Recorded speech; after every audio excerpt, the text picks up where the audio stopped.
صرف یہی جہان نہیں جو نظر آ رہا ہے، یہ تو بنانے والا کہتا ہے وَمَا الْحَيَاةُ الدُّنْيَا إِلَّا مَتَاعُ الْغُرُورِ، یہ تو دھوکہ ہے، لعب ولہو، کھیل تماشا، وزینۃ وتفاخر بینکم وتکاثر فی الاموال والاولاد، مال کی ہوس، عزت کی دوڑ، پیسے کی دوڑ، کھیل تماشا۔ بنانے والا کہہ رہا کسراب بقیۃ یحسبہ الظمآن ماء، یہاں تو آپ یہ منظر نہیں دیکھ سکتے، پاکستان میں جاؤ، افریقہ میں جاؤ، جہاں صحرا ہے اور اوپر سے دھوپ ہے اور پورا صحرا لگتا ہے پانی کا دریا چل رہا ہے، پیاسا بھاگتا ہے پانی، عقل مند کہتا ہے پانی نہیں، آپ انگلینڈ سے آئے ہو، آپ کو پتہ نہیں یہ پانی نہیں ہے، یہ دھوکہ ہے۔ کہتا تو مجھے پانی نہیں پینے دے رہا، اصل میں تو مجھ سے حسد کرتا ہے، پانی۔ میں کہا جاؤ بھائی، اور پھر وہ پیاسا مر کے اس کی لاش اٹھ کے واپس آتی ہے۔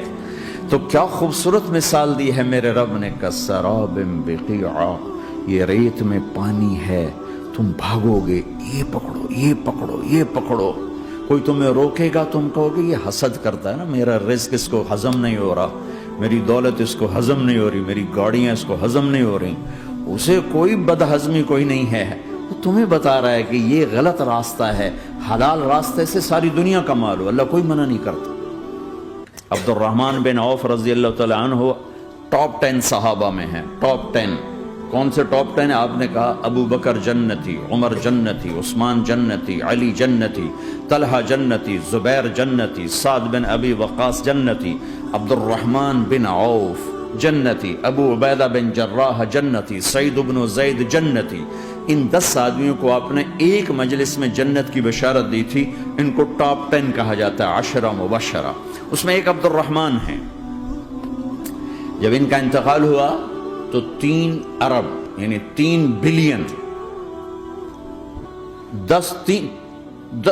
3 ارب 20 کروڑ 3 ارب 10 کروڑ 20 لاکھ دینار چھوڑے۔ دینار کیا ہوتا ہے؟ سونے کا سکہ۔ آج کا مالدار کیا چھوڑتا ہے؟ کاغذ۔ کاغذ بھی کبھی کوئی دولت ہوتی ہے؟ وہ چاہے اس پہ پاؤنڈ کا پرنٹ ہو، چاہے یورو کا پرنٹ ہو، چاہے بیچارے پاکستانی تھکے ہوئے روپے کا پرنٹ ہو، وہ ہے تو کاغذ۔ کاغذ بھی کوئی دولت ہے؟ آج کا انسان کتنا بے وقوف ہے کہ کاغذ کو مال سمجھے ہوئے۔ 10 منزلہ بلڈنگ بنائی اور اتنے سے کاغذ کے تھدی پر بیچ دی، اور اب تو کاغذ میں نہیں رہ گئے، اب تو وہ کارڈ آ گئے، کارڈ، پلاسٹک کے کارڈ ہر کوئی لیے پھرتا۔ اور یہ مرنے والا 10 بڑے صحابہ میں ایک ہے، اور 3 ارب 10 کروڑ 20 لاکھ دینار چھوڑا ہے۔ ایک دینار 4.5 ماشے سونے کا ہوتا تھا، سونا، گولڈ، اور ایک ماشا پاکستان میں 5,000 روپے کا ہے۔ پاکستان 3 ارب 10 کروڑ دینار، اس کو ضرب دو 4.5 سے، پھر اس کے ماشے بناؤ، پھر اس کو ضرب دو 5,000 سے، تو پورا انگلستان خرید سکتے تھے۔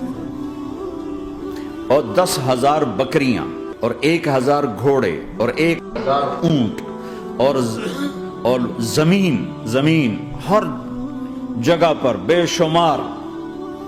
اور یہ جو چھوڑا ہے، یہ دونوں ہاتھوں سے خرچ کیا، دونوں لاتوں سے خرچ کیا، پھر بھی اتنا بچا۔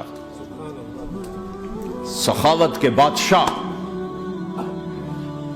اور سونے کی ٹائلز تھیں، ٹائلز، جن کو اولاد میں تقسیم کرنے لگے وراثت میں، تو کاٹتے کاٹتے آریاں ٹوٹ گئیں، چاقو ٹوٹ گئے، چھریاں ٹوٹ گئیں، ان کو کاٹتے کاٹتے۔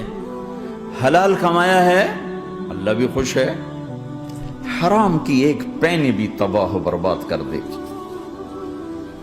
اور حلال کا ڈھیر بتا رہا ہوں، اللہ راضی ہے، بلکہ اللہ کے نبی نے ٹائٹل دیا عبد الرحمن تاجر الرحمن۔ عبد الرحمن رحمان کا تاجر ہے، یہ اللہ کا تاجر ہے۔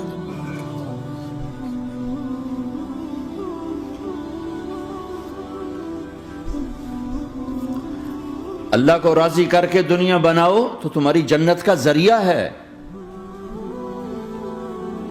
سعد بن عبادہ فرمایا کرتے تھے، یا اللہ بڑے بڑے کام تو بڑی بڑی نیکیاں تو پیسے سے ہوتی ہیں، کسی کو آزاد کرنا، کسی کا علاج کرانا، کسی کی شادی کرانا، کسی کو گھر بنا کے دینا. تو اللہ مجھے رزق دے تاکہ میں تجھے راضی کرنے میں خرچ کروں. مجھے رزق دے، میں تجھے راضی کرنے میں خرچ کروں. لیکن یہ پیچھے دو غلط ذہن بنے کہ پیسہ ہی سب کچھ ہے. اس نے دنیا کو آگ لگا دی ہے، آگ لگا دی ہے. ایک آدمی اپنی اچھی گاڑی بنانے کے لیے اور اپنا اچھا گھر بنانے کے لیے ہزاروں بچوں کو نشے پہ لگا دیتا ہے، ان کی زندگیاں تباہ کر دیتا ہے. یہ کبھی سکھی رہ سکتا ہے؟ اور اگر یہ 4 دن موج میلہ کر بھی لے گا تو کیا پیچھے موت نہیں؟ کیا آگے قبر نہیں؟ کیا آگے حشر نہیں؟ کیا آگے اللہ کے سامنے کھڑا ہونا نہیں ہے؟